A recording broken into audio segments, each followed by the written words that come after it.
Pino. Apo ka. Alam niyo po, buti pinuntahan niyo yung nakatambay dun sa tapat ng bahay ko.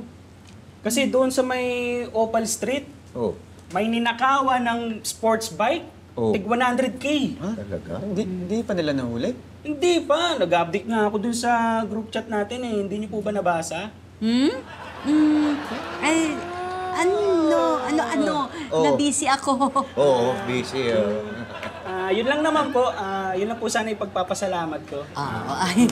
At saka may ipapakiusap po sana ako. Hindi pa pala tapos. Paupo ka muna. Pakinggan natin. Ano ba yun? Pwede ko po bang ibilin yung susi ng bahay ko? Kasi darating po yung pinsan ko. May shoot po ulit ako. Pero malapit lang naman po. Diyan lang po sa may spa sa may Green Hills. Kami ang mag-aabot niyan sa pinsan mo.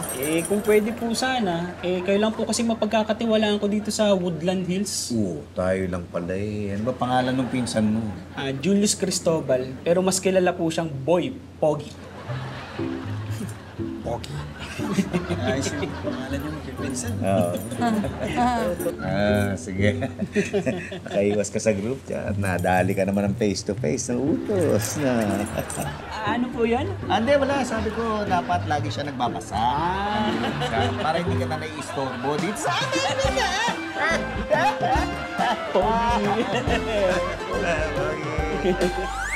Pag dumating yung pinsan ni Boy Epic, tanong mo muna yung pangalan. Julius Cristobal, ha? At ang palayaw naman, Boy Pogi.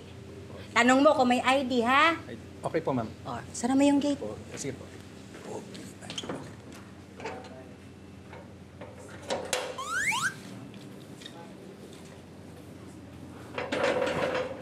Uy, pare! Ay, Pare. hello. Ikaw ba yung pinsan ni Boy Epic? Oo, ako yun. Teka, baka hindi ikaw yun. Ang pangalan mo ba Julius Cristobal? Oo, yun ang pangalan ko. Anong palayaw mo? Palayaw ko, ako si Kwan. Ikaw ba si Boy Pogi? Oo, yun. Galing mo natumbok mo. Teka, may ID ka? Ha? ID? Oo, kailangan mo ba makita? Hindi naman. Ang sabi lang kasi ng amo ko, tanungin ko kung may ID. So, meron ba? Ay, oo, meron. Meron. Sige, kukunin ko lang yung susi ng bahay, ha?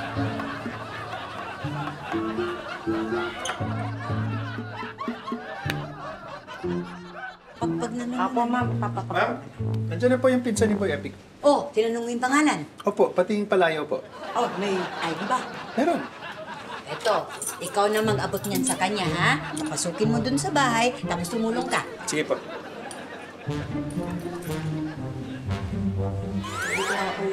Meron pa tayong mga bubuhati. Hoy! Ano ka ba? Ang tagal mo sa ka ba galing? Di ba sabi ni ma'am, tumulong ako? Ayun, tinulungan ko yung pinsan ni Boy Epic. Uy, bakit pawis na pawis ka? Nag-bought kami ng TV at saka mga ibang appliances. Sinakay namin sa sasakyan nila. Sabi ko tumulong ka. Dito sa amin, ang dami pang gagawin. Ma'am, hindi niyo naman sinabi na sa inyong tutulong. Ang labo ni ma'am, ma'am. Hoy! Bakit? Ano nangyari? Ano nangyari? Pinasok po kasi yung bahay ko, ninakawan ako, Idol Bibito. Teka, maupo ka na. Ano ba? Hindi mo nakita doon sa CCTV mo? Hindi, pin-off po yung cellphone namin dun sa spa. Sabi ko na nga pa dapat hindi ako pumayag Teka, yung pinsan mo, ayos lang ba siya? Nasaktan ba? Wala yung pinsan ko sa bahay ko. Nakakalarki. Kawawa naman sa Pogi. Ay, grabe. May hinihingi bang pera sa'yo? Walang hinihinging pera. Tay, tawagin tayo ng pulis. Sige, mabuti pang... bali, ang ire-report ko, home invasion, robbery, at saka kidnapping. Kidnapping? Anong kidnapping? Yung pinsan mukha mo, wala doon sa bahay niyo. Malamang tinangay ng mga akyat bahay yun. Wala yung pinsan ko sa bahay ko. Wala? Opo, nag-message po ako doon sa group chat natin. Pinadiretso ko na po siya doon sa spa. Hindi niyo po ba nabasa? Naku. Pasensya na. Oo, pasensya na. Pasensya na. Wait, sino yung pinatuloy mo sa bahay niya? Yung pinsan ba ni Boy Epic? Si Boy Pogi. Imposible! Kasama ko siya! Insan! Ang pangalan nito? Boy Pogi. Nagkasakit ka ba? Aftershock. Pogi naman po ah. Oo nga, sabi. Yan, ha? Getting all your Kapuso shows has never been this affordable. Subscribe to the GMA Pinoy Pack on YouTube TV for only $14.99 a month. Watch GMA Pinoy TV, GMA Live TV, and GMA News TV anytime, anywhere. More tawa, more saya.